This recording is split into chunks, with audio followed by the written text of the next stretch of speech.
Hello every one. അപ്പോൾ ഇന്നത്തെ ഉച്ചഭക്ഷണത്തിന് ഞാനിന്ന് ഉണ്ടാക്കിയത് നല്ല ചോറും ചോയ ചങ്ക്സിൻ്റെ മസാല ഫ്രൈയും ഓംലെറ്റും തൈരും അച്ചാറും പപ്പടമൊക്കെ കൂട്ടിയിട്ടാണ് ഇന്നത്തെ ഉച്ചഭക്ഷണം ഞങ്ങൾ കൂട്ടിയത്. അപ്പോൾ ഇതിൻ്റെ റെസിപ്പി എങ്ങനെയാണെന്ന് നോക്കാം. അപ്പോൾ ചോയ ചങ്ക്സ് മസാല ഫ്രൈന് വേണ്ടിയിട്ട് ആദ്യം നമ്മൾ ഒരു ചീനച്ചട്ടിയിൽ വെള്ളം ഒഴിച്ച് അത് തിളപ്പിക്കുക. വെള്ളം തിളച്ച ശേഷം നമ്മൾ ചോയ ചങ്ക്സ് എടുത്ത് അതിനകത്ത് ഇട്ടിട്ട് സ്റ്റൗ ഓഫ് ചെയ്തിട്ട് കുറച്ച് നേരം കഴിഞ്ഞിട്ട് അത് കോരി സെപ്പറേറ്റ് പാത്രത്തിൽ എടുത്ത് വയ്ക്കുക.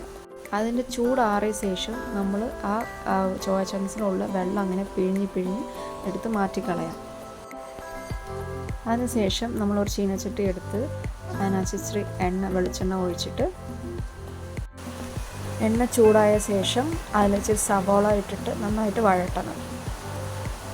നല്ല വഴറ്റിയ ശേഷം 2 പച്ചമുളക് കീറിയതും കുറച്ച് കറിവേപ്പിലയും ഇട്ട് വഴറ്റിയ ശേഷം നമ്മളതിൽ കുറച്ച് ജിഞ്ചർ ഗാർലിക് പേസ്റ്റും തക്കാളിയും മല്ലിപ്പൊടിയും മുളക് പൊടിയും മഞ്ഞൾപ്പൊടിയും പെപ്പർ പൊടിയും കുറച്ച് ഗരം മസാലയും കൂടി ചേർത്തിട്ട് നല്ലോണം വഴറ്റിയെടുക്കണം. പിന്നെ കുറച്ച് നേരം അടച്ച് വെച്ച് വേവിക്കുക. പിന്നീട് നേരത്തെ നമ്മൾ ചെയ്ത് വെച്ച പിഴിഞ്ഞ് വെച്ച ചോയ ചങ്ക്സും ചേർത്ത് വഴറ്റിയെടുക്കുക. പിന്നെ കുറച്ച് വെള്ളം ഒഴിച്ച് അതിൻ്റെ വഴറ്റിയ ശേഷം കുറച്ച് നേരം അടച്ച് വെച്ച് വേവിച്ചാൽ നമ്മുടെ ചോയ chunks masala ready.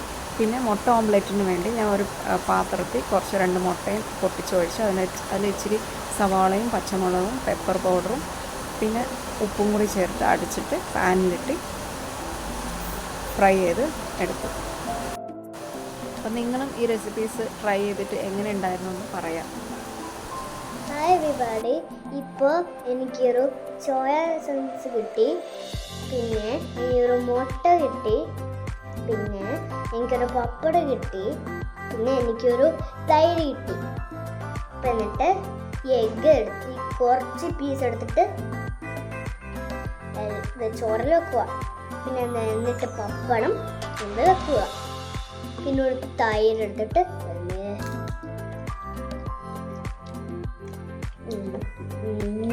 Super. Try ചെയ്യണേ. സൂപ്പർ.